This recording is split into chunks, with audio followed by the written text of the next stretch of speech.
Retail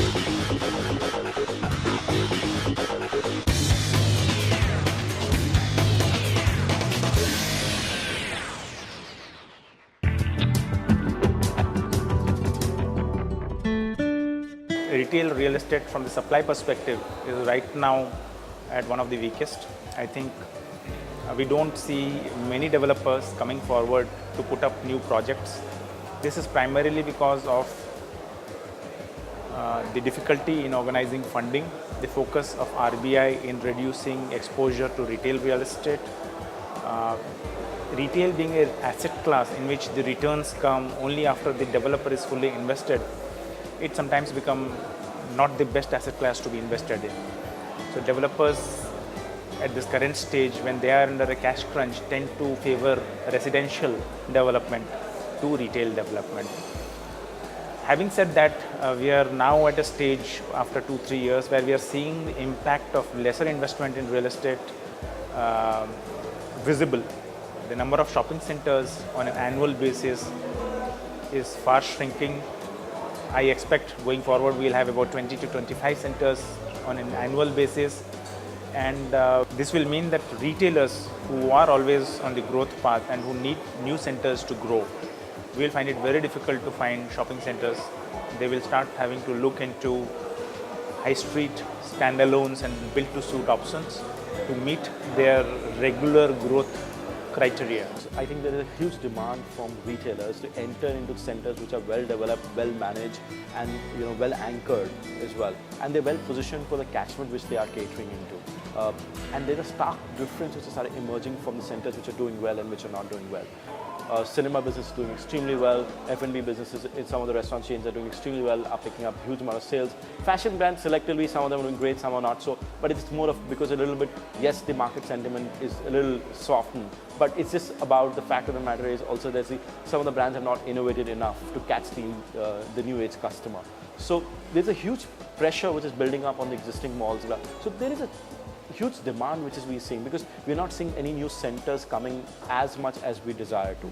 So there is definitely a deficit which is also happening in key markets per se as well. See, Bangalore has always been a chosen destination for a lot of retailers and developers because people staying there are well traveled, connected, are aware of the brand and the changing trends across the globe. Unfortunately, in last decade, there's not been much of supply as far as retail locations are concerned. In last decade, we only speak about 2 retail destinations in the city. Past 3 years, we've seen new 3 retail developments coming in Bangalore of a larger size and been doing very successfully and been launched pretty well. A lot of brands which were not available in Bangalore have got space in this location and people have found it very good and they've been connecting it very well. Unfortunately, because of the lull in past couple of years, not much of development has taken place in Bangalore. So still Bangalore lacks a quality supply. It's been overloaded in some segment of Bangalore, but certain segment of Bangalore are still lacking quality spaces. So we've seen 2 big mall openings up in Chennai this year. One is Market City and the other one is Forum Prestige. One is Vedaplani and one is Velachery. And there's been a strong response. So there is a good amount of demand which is there. But yes, it's a little peculiar market. We've won the F&B in terms of for example, liquor license is not so easy to go by. So those kind of formats have not been able to flourish and make business sense. Movies continues to be a very, very big business. International women fashion wear is not doing so well. The reason is because women still prefer to wear Indian ethnic, right? So from that perspective, it's doing well. In the next 4 quarters, we feel that with these 2 mall openings and the existing malls of Express and Ampa being there, I think the market is fairly covered.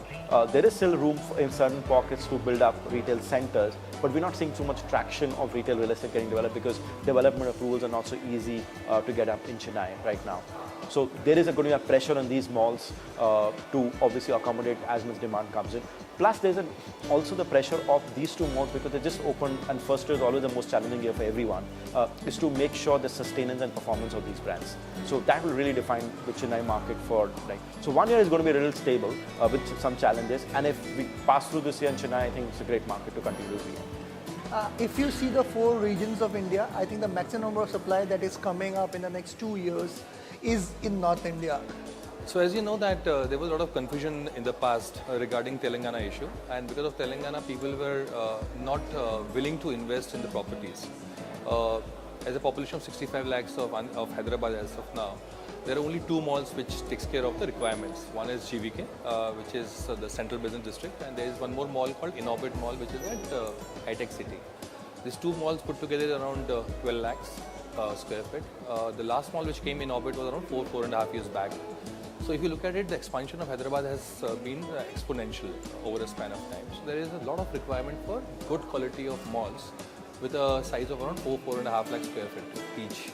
The spread is so beautiful that you can have around 4-5 more malls coming in different locations, which can definitely absorb a lot of retailers and a lot of requirements.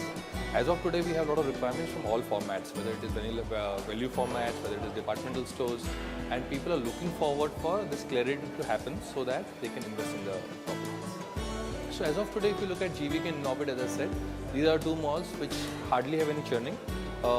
These properties don't have space till 2016 coming up. One or two space may come in or come out.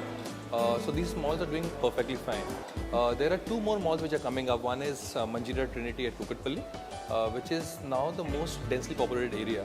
The people who are working in High-Tech City are basically residing in this area. This area enjoys a population of 15-16 lakh people. There is one more mall which is coming up called as Forum from Prestige Group, which is around 8 lakh square feet. This is around Manjira is around 4.5 lakh square feet. So this will definitely suffice a lot of requirements. Both the malls has more or less been leased for all anchors. So they have brands like Shopper Stop, Hyper, Oshan, Central, and all the good formats, Cinepolis, PVR, and so on and so forth.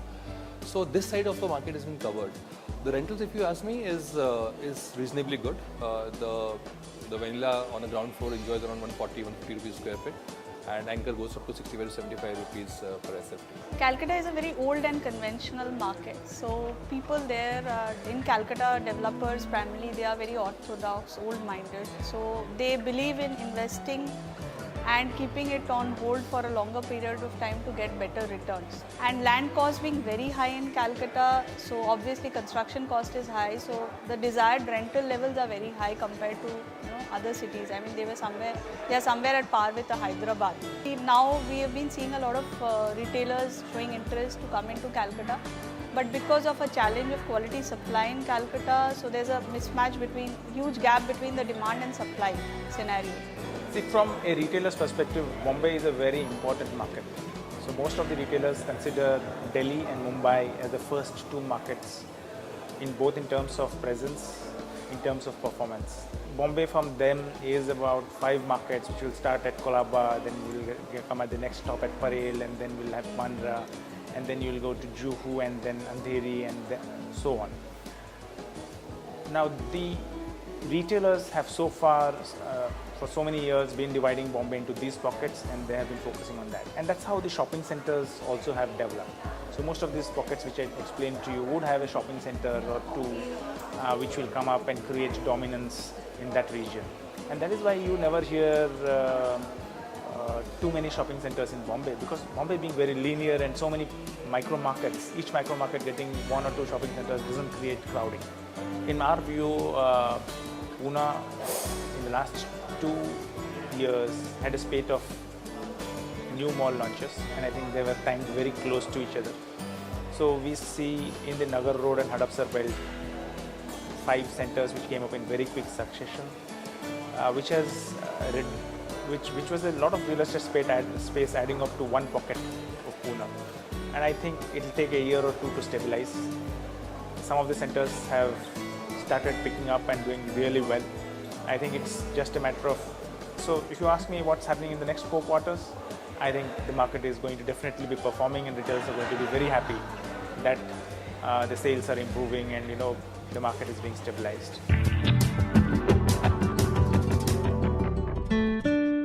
So the consumer now clearly knows exactly where he wants to go and shop. where he needs to go in.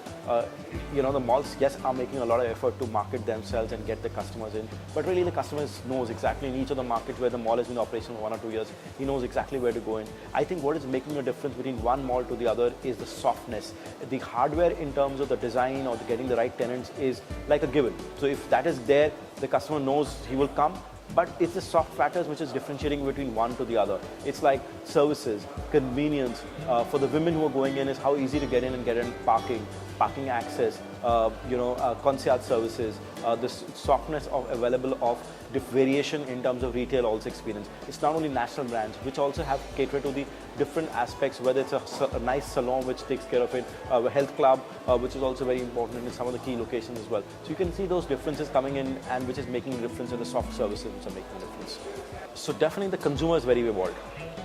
Because the consumer is as evolved in any Western economy, fully developed anywhere in the world. So he wants the best. He's got exposure to what the latest trends are. Because two things which have significantly happened in the last 2 years. Internet has reached many more people through phones and tablets. So everybody knows what's happening across the world. So on television and internet, everybody knows what's the latest trends, which are the hottest brands, what are the hottest trends which is there. Secondly, the access of online fashion, both domestic online fashion and international. You can buy from Gap today an Indian rupees on a US website. So you go to the Gap website, you can actually log in, it will display prices in Indian rupees and it will deliver to your house. So the customer is saying, when I can go buy Gap, maybe a little more expensive to get it shipped to India, but if I can go buy Gap or a brand like those, or I can go to international brands and they're ready to list in Indian prices as well. I mean, it converts them, it shows them in Indian prices and delivers to my doorstep. He said, that means I can buy from across the world. So he's evolved. So he's buying the latest things across the world and he's getting it at doorstep. Some of the Indian brands have taken that league and evolved themselves. A lot of the Indian brands have still not reached that level. And you see that they are slowly, the concept of the store is not evolved. They're still looking tired. Some of those stores have to match up to the international standards. The developers, also the number of malls which between 2007 and 2013, if you look at Mumbai, Delhi or Bangalore, the quality of residential which has improved is far. We're having, luxury was one thing. Today we have branded residences.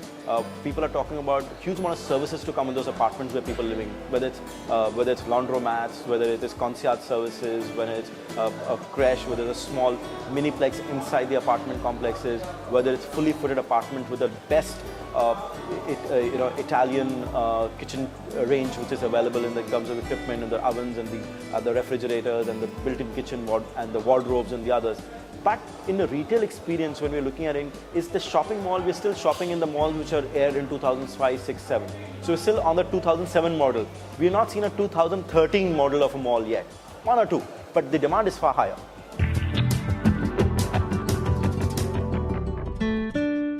I think the ability of people, both from the developers and retailers, to ability to take risk is very low. I think they all want to go with the successful model of what somebody has done it, imitate and copy it, and they believe that it's already been done, why the hell should I reinvent myself? So they really want to just cut, copy and paste. The ability to take risk is not there. Retail is about taking risk and retail is about forcing the future in saying this is what I'm going to create.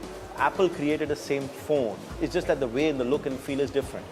Like we've seen companies like Nokia lose market share to companies like Samsung and Apple. The reason is why? Because somebody innovated faster and made it smarter, and somebody did.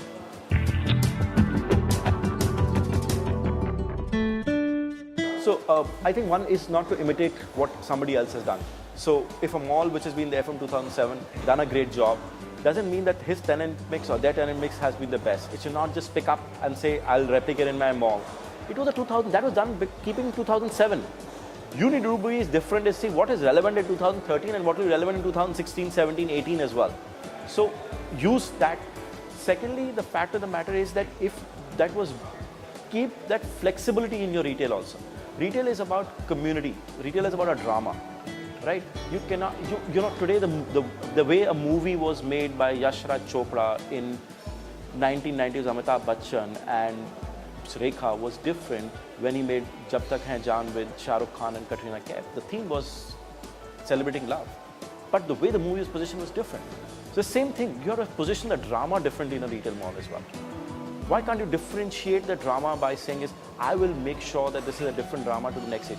I have not seen malls which are technology savvy. Have you gone and seen in a mall the same billboard displaying, this is the store, this is the location, this is the store number? Why cannot be technology led? Why cannot show is the latest collection is available on the, at the display board when you enter a store and saying, these are stores quoting the new latest trends which are there of this brands being displayed there. Why have we not seen technology come into the malls? They're still in the software part, which we say the soft services part in the mall, are still very hardware driven. It is not. When you walk into a smaller thing at the car parking area, that's still manual. Why it is not automated?